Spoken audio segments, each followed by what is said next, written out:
cousin set a car on fire on Lunar New Year's Eve. My uncle thought it was my old Toyota until the bill came. I will never forget that Lunar New Year's Eve.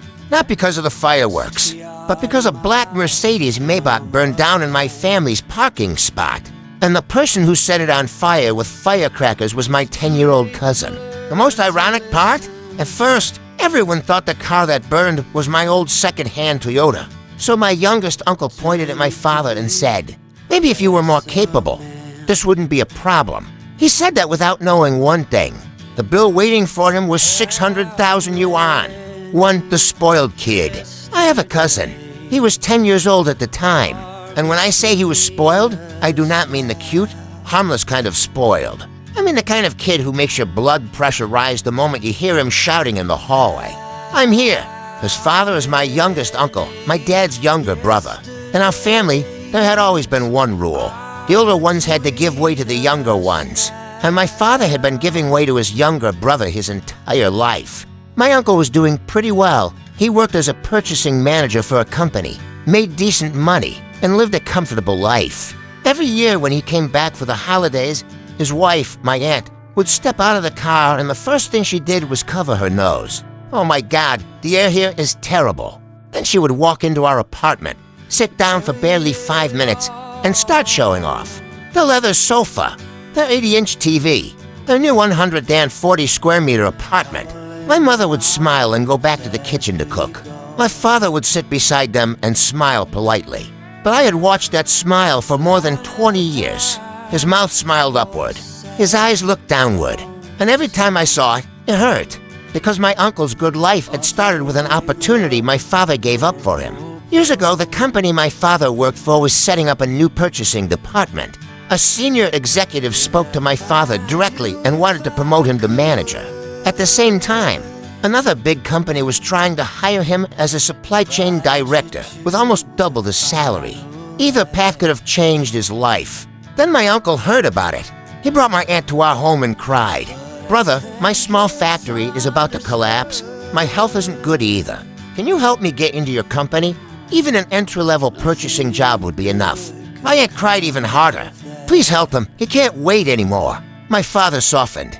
Not only did he help my uncle get an interview, he personally recommended him to the senior executive. He even told the company that he wanted to spend more time with his family and suggested that they give his younger brother a chance. Because of my father, my uncle got hired as a purchasing clerk. Then my father spent 3 months teaching him everything. How the business worked, who the clients were, how to negotiate, how to survive in that department. Later, my uncle went from clerk to supervisor, then from supervisor to manager. My father, after giving up the promotion and turning down the other company's offer, stayed in the same position for years. By the time he wanted to move again, the industry had changed. He was older, and that kind of opportunity never came back. My uncle did well after that, so well that every year when he came back, he had to make sure we knew exactly how well he was doing. And his precious son treated my room like a playground.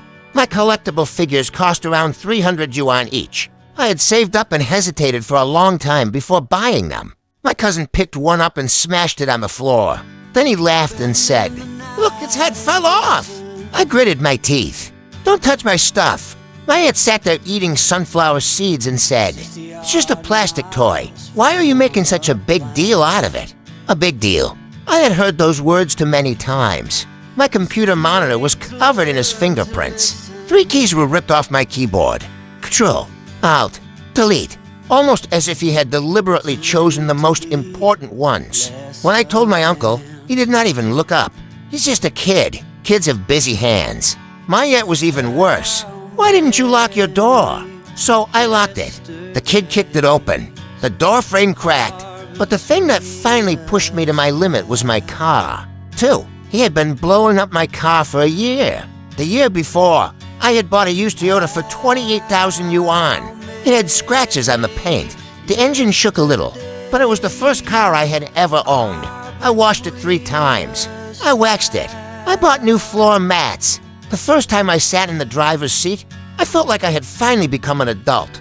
My cousin became obsessed with my car, not with driving it, with blowing it up. During the New Year holiday, his pockets were always stuffed with little firecrackers. Whenever I wasn't paying attention, He would crouch beside my car and throw one under it. Pop! That muffled little explosion did not just hit the bottom of my car. It hit my heart. I rushed outside and yelled at him. He laughed, ran behind his mother, and stuck his tongue out at me. I complained to my uncle. He was drinking tea with my father, bragging about the new parking garage he had bought. After hearing me out, he glanced at me. It was the kind of look that said, "Are you seriously upset over this?" Then he said, "It's just an old used car. What can a kid possibly do to it?" My aunt immediately joined in. "Exactly. It's not damaged, is it? It's New Year. Kids are just having fun. You're a grown man. Why are you arguing with a 10-year-old? I looked at my father. He held his teacup. His lips moved slightly. But in the end, he said nothing. He lowered his head. I knew what he was thinking. That man was his younger brother. The position he had given up had gone to him. That debt, that resentment, that history. My father did not know how to settle it. But I did. 3 Lunar New Year's Eve. This year, I moved my car in advance. I parked it in a public parking lot 2 streets away. On Lunar New Year's Eve afternoon, my cousin came bouncing downstairs. In his left hand was a box of firecrackers. In his right hand was another box. He even had a matchstick in his mouth. He ran straight toward my parking spot. Then he realized my car was not there. He froze for 2 seconds, looked left, looked right. I thought he would stop. He did not. The firecracker in his hand had already been lit. The fuse was hissing. He looked down at it, panicked for a second, and casually threw it into the middle of the parking space. Pop! A small sound. Nobody paid attention. About a minute later, he ran back upstairs. He looked nervous. Then he threw the rest of the firecrackers into the trash can. I was just wondering what had happened when the doorbell rang. The security guard stood at the door. "Is the parking space downstairs yours?" The car that caught fire. I did not say anything. My parents were stunned. My mother asked, "Was the fire put out? Can the car still be driven?" The guard said, "The fire is out, but the car is badly burned. The security cameras show a child setting off firecrackers near it." Then he looked at my cousin. It was this child. My aunt exploded immediately. "Nonsense! My son would never set a car on fire!" My cousin started crying. "Mom, I didn't do it. They're blaming me. I don't even have firecrackers in my pockets." My aunt raised her chin. "You heard him. My son said he didn't do it." I walked over to the trash can and poured out the firecrackers he had thrown away. I saw him dump these. My aunt froze for a second. Then her voice became even sharper. "Why are you bullying your little cousin? It's just an old used car. If it burned, it burned." My uncle turned to my father and raised an eyebrow. "Brother, honestly, your son's car should have been scrapped a long time ago. It was old, ugly, and always in the way. A child set off one firecracker. Why are you making it such a big deal? Light, casual, as if you were talking about a pile of trash." My aunt slapped a handful of sunflower seed shells onto the coffee table and stood up with her hands on her waist. "Exactly. I thought something serious had happened. It's just that broken Toyota. The paint was already falling off. So what if it got blown up a little?" She looked at me with complete contempt, as if I were the one being unreasonable. My fists tightened until my knuckles cracked, for my father finally snapped. My father slowly put down his teacup. The bottom of the cup touched the glass table. Thud! It was not loud, but the entire living room went silent for a moment. Then he stood up. My father was half a head taller than my uncle, but most of the time, he slightly hunched his back. He spoke softly. He looked like a man who had no temper, but at that moment, he stood completely straight. The muscles in his face trembled. His mouth pulled downward, and the light in his eyes was not just anger. It was something more frightening. It was like a spring that had been compressed for more than 10 years, finally snapping back. He looked at my uncle and said, word by word, "What did you just say?" My uncle froze, but soon he returned to his usual arrogant expression. He even smiled, as if saying, "Are you really going to argue with me? Brother, I said your son's broken car was blown up by my kid. So what? Don't make this bigger than it is." Then he stood up too. "What? Are you going to hit me?" My aunt added fuel to the fire. "Oh, come on. How much can a used car be worth? My husband's year-end bonus could buy several of them. Is it really worth fighting your own brother over? How much is it worth?" My father's voice suddenly rose. "Do you know how long my son saved for that car? He worked part-time for half a year. He cut expenses everywhere. That car mattered to him. His hands began to shake. Your son has been throwing firecrackers at it for a year. A whole year. How many times did I tell you? And every time you said, what's the big deal? He pointed toward the door. If the security guard hadn't come up here today, would you even have admitted it? My uncle's expression changed. Not guilt. Embarrassment. Anger. He took a step forward. Brother, are you blaming me? Children setting off firecrackers is normal. Your son left his car there. That's his own fault. If he cared so much, why didn't he buy a private garage? Why didn't he cover it? If you don't have the ability, who can you blame? If you don't have the ability, those words coming from my uncle were more poisonous than if they had come from a stranger. Because years ago, he had begged my father for help. My father had given up a promotion and a better job for him. And now he was calling my father incapable. My mother rushed out of the kitchen. She still had her apron on. She was holding a spatula. Her eyes were red, but the expression on her face was one I had never seen before. Not weakness, not sadness. It was the look of someone ready to fight. Who are you calling incapable? Her voice was not loud, but every word landed like a nail. If your brother hadn't helped you back then, helped me? My uncle interrupted her. You're going to bring that up forever. I got where I am because I worked hard. What does that have to do with him? Look at him now, still a small supervisor after all these years. Why can't I say he's incapable? My father's face went from red to white, then from white to pale blue. His fist clenched. The bones in his hand cracked. My aunt became even more aggressive. She rushed in front of my mother and pointed at her face. Do you even know what kind of condition your family is in? Look at this apartment. You've lived here for what? 20 years? The walls are peeling. We live in a 140 square meter apartment. What do you have? Her spit flew as she spoke. Your son treats a broken old car like treasure. So pathetic. Honestly, if it weren't for family, we wouldn't even come here every year. The air is bad. The apartment is small. And being here lowers our standards. My cousin saw his parents acting so aggressively and became bold again. He rushed toward me, lifted his face, and shouted, "Broken Toyota, broken car. I'll blow it up if I want. Your whole family is poor." Then he kicked me. It did not hurt, but that kick felt like it landed on my father's heart. My mother finally lost control. She slammed the spatula onto the coffee table. Clang! She pointed at my aunt and shouted through tears, "Do you people have any conscience? Your son has been messing with my son's car for a year. Did we ever make a scene? If the car hadn't burned today, you wouldn't even apologize. And now you're calling us poor, when you were so broke you couldn't even afford baby formula. Who helped you, who? Enough!" My father roared. The entire living room shook. His eyes were bloodshot. He stared at my uncle. His voice came from somewhere deep in his chest, hoarse and broken. "I'm asking you one thing. What are you going to do about this?" My uncle froze for 2 seconds. Then he spread his hands and shrugged, pretending to be relaxed. "What am I going to do? I'll compensate you. That broken car of yours, I'll give you 5,000 yuan, enough for you to buy another used one." Then he looked at my father and continued, "But let me make one thing clear. Your son brought the security guard up here and embarrassed my child in front of the whole neighborhood. I've already given you enough respect. If you still want to call me your brother, then control your son. Tell him to stop looking for trouble. 5,000 yuan. Call me your brother. Control your son." He had turned himself into the victim. My father stood there, his lips trembling. For a long time, he could not say a single word. Not because he had nothing to say, but because there were too many words stuck in his throat. All of them crowded together until they became one suppressed breath. The living room was silent for 3 seconds. My uncle thought my father had given in. He reached out, patted my father on the shoulder, and smiled.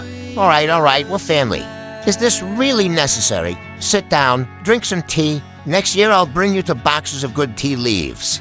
He turned around and was about to sit back on the sofa. That was when the security guard, who had been standing by the door and ignored by everyone, finally spoke. "5, the twist." His voice was not loud. He even sounded a little hesitant. But at that moment, every word was like a knife landing right in my uncle's back. Actually, I should say something. The car downstairs was not a Toyota. My uncle stopped moving. My aunt froze with her hand still on her waist.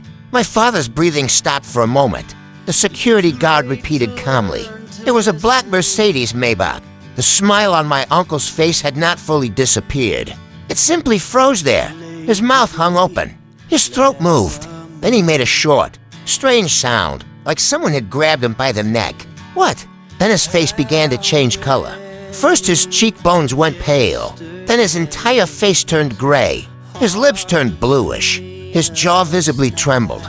His eyes widened and darted around like a trap rat. Maybach? His voice cracked. How could it be a Maybach? Whose car was it? Who parked it there? My aunt reacted a second later, but much more violently. Her mouth opened and closed like a fish thrown onto land. Then she let out a shrill scream. Maybach, you're lying. How could there be a Maybach in this old neighborhood? Stop trying to scare us. She rushed over and grabbed my uncle's arm, her fingernails digging into his sleeve. Honey, say something. A Maybach. How much does that even cost? My uncle swayed and almost lost his balance. Then he suddenly turned to me. Everything in his eyes had changed. The arrogance, the contempt, the superiority, all of it shattered. What replaced it was fear, panic, and a kind of despair he probably did not want to admit. Where's your car? His voice was dry, like sandpaper. Wasn't your car parked there? I finally spoke. I looked at his gray face. I looked at those eyes that had gone from looking down on us to begging us in a matter of seconds. Then I said, word by word. I moved my car. I parked it 2 streets away. My uncle's face completely collapsed. He understood that Maybach had only parked there because my space was empty. And his son, the son he had just defended by saying kids setting off firecrackers is natural, had burned it. Not because he mistook it for my car, but because no matter what car was in that space, he would have thrown firecrackers at it. My uncle's legs went weak. He dropped onto the sofa.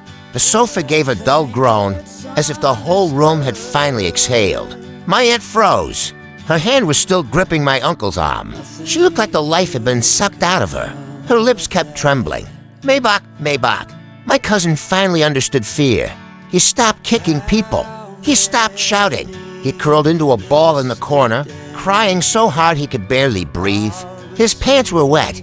My mother stood at the kitchen door, still holding the spatula. Tears finally fell from her eyes. Not because she pitied my uncle, but because she was looking at my father, the man who had just been called incapable by his own younger brother. Slowly sat back down. He did not smile. He simply let out a long breath, as if he were breathing out 20 years of humiliation. 6, the owner came upstairs. The room was silent for more than 10 seconds.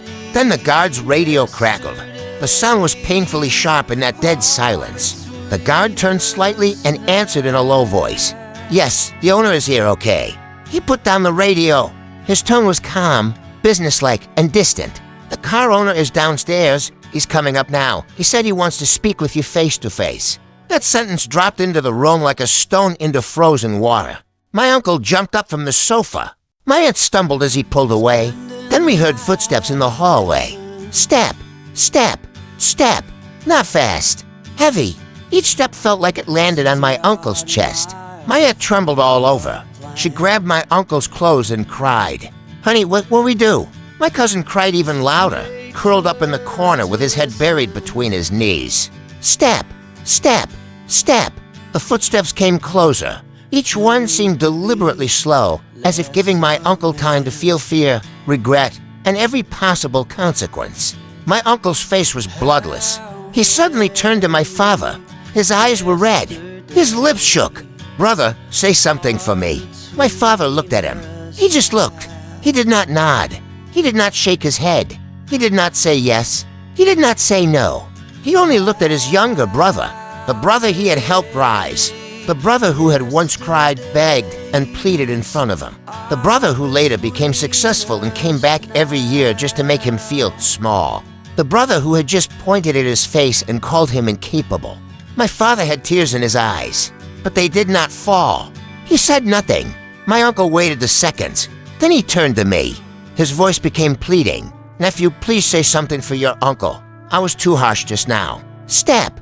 The footsteps stopped at the door. Everyone looked over at the same time. A man stood there, early 30s, dark gray coat, navy scarf, hair neatly styled. The hallway light and living room light cut his face in half, one side bright, one side shadowed. But neither light nor shadow could hide the anger in his eyes. He stood at the doorway. He did not come inside. His eyes moved from my uncle to my aunt, from my aunt to my cousin. Then they seemed to look through the wall toward the burned wreck downstairs. Finally, he spoke. His voice was not loud, but every word felt like it had been pulled out of ice. Who are this child's parents? My uncle's legs softened. My aunt reacted faster than him, but her speed was not courage. It was survival instinct. She forced a twisted, stiff smile onto her face. "Young man, please don't be angry. Let's talk this through calmly." She stepped forward and tried to touch his arm. The owner stepped back, only one step, but that one step was like a wall rising between them. My aunt's hand froze in midair. Her smile broke. Her eyes moved quickly. She realized that trying to act friendly would not work. My uncle finally squeezed forward. In just a few seconds, his entire posture changed. He was no longer the arrogant purchasing manager who had been sitting with his legs crossed saying, "What's the big deal?" Now he was a middle-aged man bending slightly at the waist, nodding and smiling like he was reporting to a boss. His hands hung awkwardly in front of him. His voice became low and soft. "Brother, please listen. This is our fault. We admit it. The child is young and didn't understand what he was doing. Your car will compensate whatever we should. Please don't be angry." His voice shook, not because he was sincere, because he was afraid. The owner looked at him and said nothing. That silence was worse than any shouting. My uncle could barely breathe under it. His mouth kept opening and closing. "Maybe insurance, you can name a price." My aunt could not hold back. She suddenly cut in, her voice sharp again. "Young man, let me tell you, this was not intentional. It's New Year. What child doesn't play with firecrackers? If you want to discuss this properly, we'll pay what we should. But if you're trying to take advantage of us, let me tell you, we're not easy to bully either. Shut up!" My uncle turned and roared at her. My aunt froze. Her mouth hung open. Tears rushed into her eyes, but only for 2 seconds. 2 seconds later, her voice exploded even louder. "You're yelling at me. Why are you yelling at me? It was your son who caused trouble. Are you blaming me now? If you're so capable, then pay for it. Your salary probably isn't even enough to pay for one wheel." Then the two of them started fighting right there, in my father's home, in front of the Maybach owner, in front of the security guard, beside their son, who had wet himself. They looked like the street vendors fighting over a stall. "You spoiled him. I told you not to let him play with firecrackers." "I spoiled him? When have you ever taken care of your own son? All you do at home is play games and watch TV." "Say that again." "So what if I do? You're useless, and now you're yelling at me." I watched them, and something that had been stuck in my chest for 10 years suddenly loosened. It was not happiness. It was exhaustion. The kind of exhaustion that comes when everyone finally sees what you have been seeing all along. My father sat in his chair and did not move. He watched his younger brother and sister-in-law tear into each other like wild dogs. His face showed no expression, but the hand resting on his knee slowly clenched into a fist, then slowly relaxed. My mother came out of the kitchen again. She was not crying anymore. She was not smiling either. She simply stood beside my father and placed her hand on his shoulder. Neither of them said a word. The Maybach owner remained at the door. He still did not come in. He leaned against the doorframe with his arms crossed. He watched my uncle and aunt argue as if he were watching a show that had nothing to do with him. The anger on his face was gone. What replaced it was cold, superior judgment. Finally, he spoke. His voice was quiet, but it sliced through the argument.